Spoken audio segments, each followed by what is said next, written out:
QILD는 글로벌 X 나스닥백 커버드 콜 ETF의 약자로 이름에서도 나왔지만 커버드 콜 전략을 사용하는 ETF 중 하나입니다. 커버드 콜에 대한 설명은 다른 유튜브 영상이 많이 있어서 본 영상에서는 설명을 생략하겠지만, 커버드 콜의 핵심은 매수한 주식이 상승할 때 상승분을 포기하기 때문에 주가의 상승에는 한계가 있지만, 주가가 떨어질 때는 콜옵션을 매도해서 손실을 커버하고 거기에서 발생하는 분배금을 월마다 지급하는 특징을 가지고 있다고 이해해주시면 될 것 같습니다. 그래서 오늘 영상에서는 QILD의 최신 지표를 가지고 현황을 분석해보고, 현재 지표를 기준으로 QILD를 몇 주 보유하면 월배당으로 얼마를 받을 수 있는지도 같이 살펴보도록 하겠습니다. QILD의 구성 섹터를 보면 특이하게 정보기술 섹터 비중이 거의 절반 가까이 차지하고 있는 것을 볼 수가 있습니다.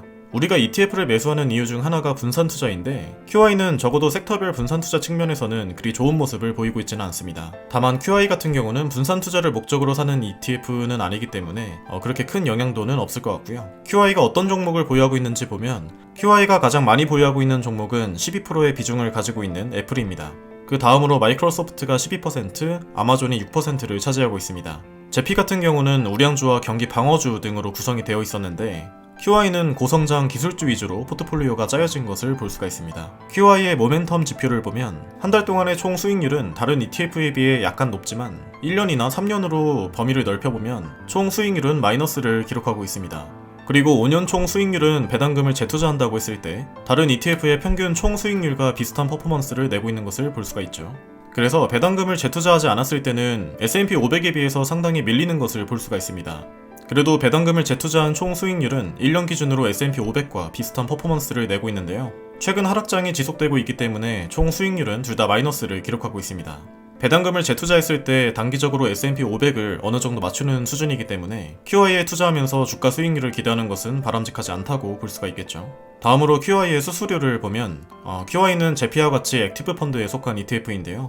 그래서 QI의 운용 수수료는 0.6%로 다른 ETF에 비해서 상당히 비싼 것을 볼 수가 있습니다.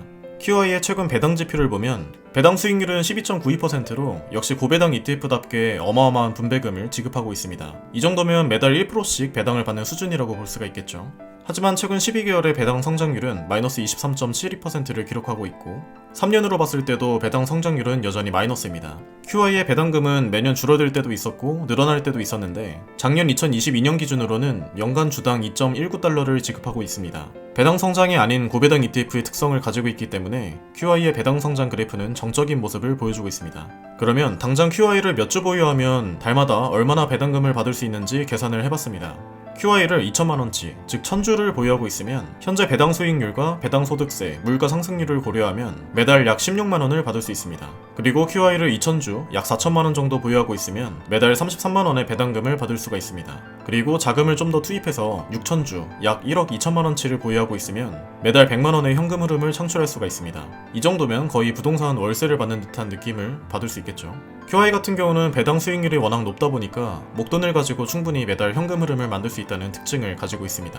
QI의 리스크 지표를 보면 주가 변동성이나 공매도 비율은 평균치보다 낮지만, 아까도 말씀드렸지만 탑10 종목들이 전체에서 차지하고 있는 비율이 53%로 분산 투자는 잘 되어 있지 않는 것을 볼 수가 있습니다.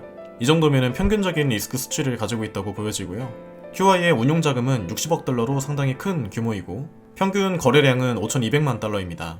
운용 자금이 크고 거래량이 많을수록 그만큼 사람들의 관심도가 높다는 것이고, 내 투자금이 묶일 리스크가 줄어들기 때문에 긍정적인 요소라고 볼 수가 있습니다.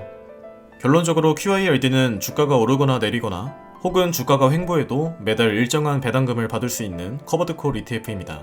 모멘텀 지표를 봤을 때 주가 상승률은 상당히 약하다는 단점이 있지만, QILD가 만들어진 목적이 안정적인 고배당을 매월 지급받길 원하는 사람들을 위해 설계된 상품이기 때문에 각자의 상황에 맞춰서 투자를 하시면 좋을 것 같습니다.